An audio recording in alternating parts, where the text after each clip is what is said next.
আমার কোনো পছন্দের কোনো প্রার্থী নাই, তবে একটাই ভালো লোক হইতো। জি, 2 নম্বর সুরসামার হইতো না। সুরসামারে টাকা খাইতে খাইতে আমাদের এই জায়গা পর্যন্ত আনছে। সময় আইলে খালি গো আমি গো তোমার গো তোমার গো, আর এরপরে ভোট শেষ, তুমিও শেষ, বঙ্গবন্ধু বাংলাদেশ তো খাইতাম। তোর কথা বুড়া মুরগি পাইতাম না। আসল কথা হলো আমরা তো খুব দুর্দশায় অবস্থায় আছি স্যার। বিগত 2018 সাল থেকে 22 সাল থেকে এই অবস্থা চলেছে।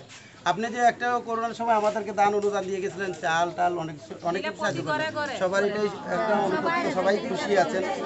গাছও দিয়ে গেছিলেন, এগুলো নিয়ে আপনাকে তো যা করার করেই দিয়েছেন, আপনাকে তো করে পাঠাই দিয়েছেন। এখন আমাদের বাগানটা এমন একটা অবহেলিতভাবে পড়ে আছি, যার কারণে আমরা আসলে এরকম সুযোগও পাই নাই। আপনার মতো একজন এমপি সাহেবের সাথে আমরা যে এরকম ফ্রেন্ড হিসেবে যে আমরা আজকে কথা বলতে পারছি, সেটা সবচেয়ে বড় ভাগ্যের ব্যাপার। আর এই কথাটি হলো আমরা আজকে গর্বিত যে আমাদের চুনারুঘাটের যে আমাদের সাইদুল সুমন ভাই যে আজকে আমাদের কাছে এই যে দুঃখের সময় আসে পাশে দাঁড়াচ্ছেন। কোথায় হলো স্যার, আমি বলেছি শুরু করে দিছে যে কত মহান মানুষ এই না সে না। আরে আসল কথা এখন পেটে ভাত নাই।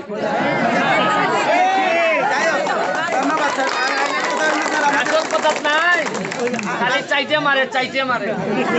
আসল কথা স্যার হইলো যে আমাদের ওই যে মন্দিরে বরাদ্দটা দিয়ে গেছেন, আর আমার বাজারে ড্রেনের রাস্তার খুব অবস্থা খারাপ। এই যে শোনো, আমি তো সবই করতে চাই, কিন্তু যখন আইসা দেখি যে আমার লোক খাবার পায় না, তখন তো আমার অন্যদিকে আর নজর থাকে না, খাওয়াটাই তো বড় হয়ে যায়। আরে আমার কথা হলো যে যখন আমার সংসার চলে না, আমার ছেলে বিয়া করে কোন সময় এই যে রাস্তাঘাট ঠিক করতাম, আগে তো খাওয়া দেওয়া লাগবো।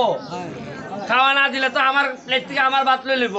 আর আরেকটা কথা স্যার, এখন বর্তমানে উপজেলা নির্বাচন, এটা না নির্বাচন না, নির্বাচন নিয়ে কোনো মাত না।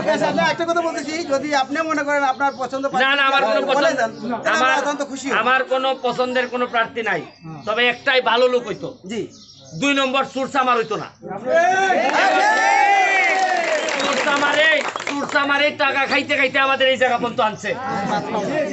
আজকে আমি এত টাকা বরাদ্দ পাইয়া সব কইয়া দেই, এরা আগে কইলো না কেন বরাদ্দ কই যায়। আর সময় আইলে খালি গো আমি গো তোমার গো তোমার গো, আর এরপরে ভোট শেষ, তুমিও শেষ, বঙ্গবন্ধু বাংলাদেশ। হ্যাঁ, এটা আর চলবে না। এই আমি দাদার কাছে দায়িত্ব দিয়ে গেলাম, দাদা যেভাবে বলে এভাবে যারা নেতৃবৃন্দ আছে তারা যেভাবে বলে করেন, আর আমার উপর ভরসা রাখেন। আমি যদি খাই আপনারা খাবেন, আপনারা না খাইয়া থাকতে গেলে আমি এটা সহ্য করবো না। দরকার এমপি গিরি সাইরা দিয়ে আমি যাইব, তাও তোমাদেরকে না খাইয়া থাকতে দেবো। আমরা এখানে দুইটা লাইনের ভিতরে দিয়া দুইটা ড্রেন আছে, আর একবার চলাফেরা করতে পারে। আচ্ছা, আমার যা যা লাগে ড্রেন মেন যা আছে, আমি তোমরা একবার কইছি না যে ভোট আমি চা বাগানের মানুষের কাছে একবারই চাইছি। আর বাকি জীবন যদি আমি কখনো নির্বাচন করি, আমি ভোট চাইতাম না, তোমরা খুশি হইয়া আমার বাসায় না ভোট দিয়ে সব করে দিব। কিন্তু এখন তো আমার মাথা নষ্ট, খাওয়ান কেমনে? তুমি এখন আপাতত তোমার যা যা লাগে তোমরা গেলানি চা বাগানের মানুষ আমারে যা করছো, বাকি জীবন তোমরা গোলামি করলেও আমার কম হয়। যে সম্মান আমারে তোমরা দিছো, এইটা আমি জীবনে এই ঋণ শোধ করতে পারবো না। খালি চেষ্টা করে যাইতেছি, ড্রেন রাস্তাঘাট যা লাগে, টাকা পয়সা বরাদ্দ যা আছে সব তোমাদের জন্য নিয়ে আইতেছি। কিন্তু খাবারের জন্য যা লাগে এটা আমার ব্যক্তিগত টাকা থেকে দিতে হইব। আমি যা ইনকাম করছি তাও আপাতত চাউল কেনার জন্য এরা যা যা লাগে দিয়া যাও, দিয়া বাকিটা লম্বা লম্বা বক্তব্য দিয়ে পড়ে। এটা পর্যটনের জন্য মানে পরিপূর্ণভাবে প্রস্তুত।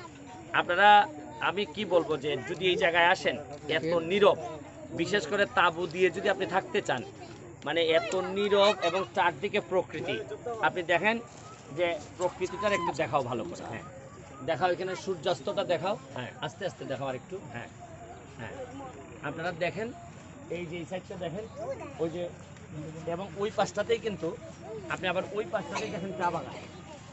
চা বাগানের পাশেই এইরকম একটা মনোরম পরিবেশে অনেক প্রতিদিন বিকালে এখানে পর্যটক আসেন। এখনও কিন্তু পর্যটনের কোনো কাজই শুরু হয় নাই, খালি জায়গা পড়ে আছে। খালি জায়গাতেই যে কি সম্ভাবনা, আমি এই ভিডিওর মাধ্যমে এমপি হিসাবে সরকারি অথবা প্রাইভেট যারাই ইনভেস্ট করতে চান পর্যটনে, আমি আপনাদেরকে দাওয়াত দিব যে আসেন, দেখে যান আমাদের এলাকায়। এটা হচ্ছে গিয়ে চুনারঘাট উপজেলার 5 নম্বর ইউনিয়নের জায়গাটার নাম হচ্ছে গিয়ে পানছড়ি ইকো রিসোর্ট। এটা বলে সবাই চিনে, এবং মাত্র 1 কিলোমিটার রাস্তা যেটা এখনো এই ইটসলিং আছে। এটা আমি এমপি হিসাবে আগামী কয়েক মাসের মধ্যে এই জায়গাটা পাকা করে দিব। তাইলে একেবারে চা বাগানের ভিতর দিয়ে আপনি মাত্র 3.5 থেকে 4 ঘন্টার মধ্যে ঢাকা থেকে আপনি এই জায়গায় আসতে পারবেন, থাকতে পারবেন, বা যা যা ব্যবস্থা দরকার আমারে যদি বলেন আমি ব্যবস্থা করব। আমি এখানে একজন টুরিস্ট আসছেন, হ্যাঁ পর্যটক আসছেন, তার সাথে একটু কথা বলতে চাই। হ্যাঁ ম্যাডাম একটু আসেন প্লিজ। হ্যাঁ হ্যাঁ হ্যাঁ ম্যাডাম, আপনি তো ঢাকা থেকে আসছেন, এখন দেখতেছেন, এটা কেমন লাগতেছে একটু যদি বলতেন। জায়গাটা তো আসলে অত্যন্ত আকর্ষণীয়, আর নিজের দেশ এমনিতেই মায়া বেশি, আর দেশ বিদেশ ঘোরার কারণে তো আসলে অনেক কিছু যখন আমরা দেশের বাইরে দেখি তখন ভিতরে একটা আফসোস তৈরি হয় কেন যে আমার দেশে নাই কেন, বা আমার দেশে কখন হবে। তো আমি পদ্মা সেতুর একটা কথা বলি যে 2012 সালে এটা ছিল প্রস্তাবনা। প্রস্তাবনাটা যখন পাস হয় 2022 সালে ওইটা ছিল বাস্তবতা। তো 12 সালের যেটা ছিল প্রস্তাবনা, 22-এ সেটা ছিল হচ্ছে বাস্তবতা। আপনি যে স্বপ্নটা দেখছেন এই চুনারুঘাট মাধবপুর নিয়ে, বা এই এরিয়াতে এসেই যখন বলতেছিলেন যে এখানে অনেকগুলা তাঁবু দিয়ে খুব চমৎকার একটা রিসোর্টের মতো একটা ব্যবস্থাপনা, আসলে তো জায়গাটা অসাধারণ। কিন্তু আমি জানি যে এই যে আপনার স্বপ্ন, তারপর যদি এটা মানে প্রস্তাবনা আকারে পাস হয়, এটাও একটা সময়ের আবর্তে এটাও বাস্তবতা হবে পদ্মা সেতুর মতোই।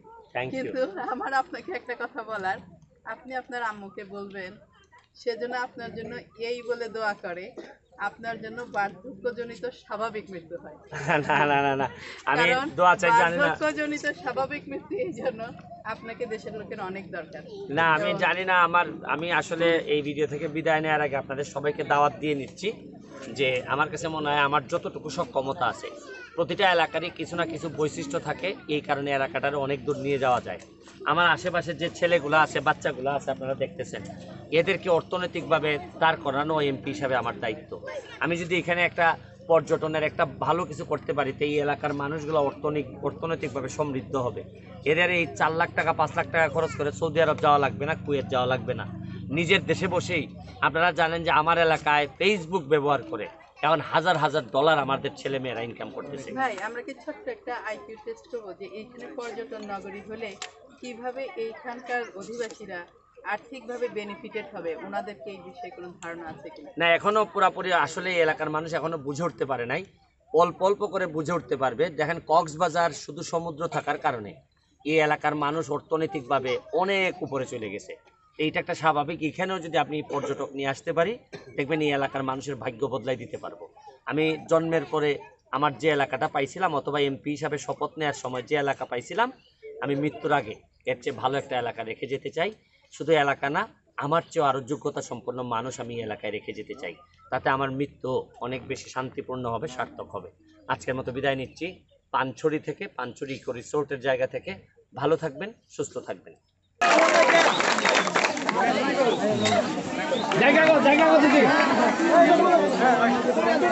ভালো আছো নি?